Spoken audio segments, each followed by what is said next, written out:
হবিগঞ্জ শহর তথা হবিগঞ্জ জেলাবাসী। আমি যদি আপনাদেরকে একটু সামনে দেখাই, এই যে এদিক দিয়ে দেখেন, এদিক দিয়ে শহরে প্রচন্ড বেগে পানি প্রবেশ করছে হবিগঞ্জ শহরে।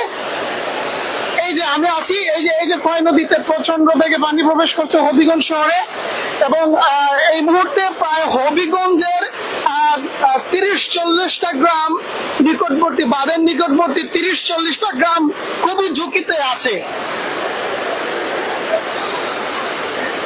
এখন পর্যন্ত জেলা প্রশাসন তথা উপজেলা প্রশাসনের কোনো কর্মকর্তাদের কিংবা পানি উন্নয়ন বোর্ডের কোনো সংশ্লিষ্ট ব্যক্তিদের ঘটনাস্থলে আসতে দেখা যায়নি বলে জানিয়েছেন এলাকাবাসী।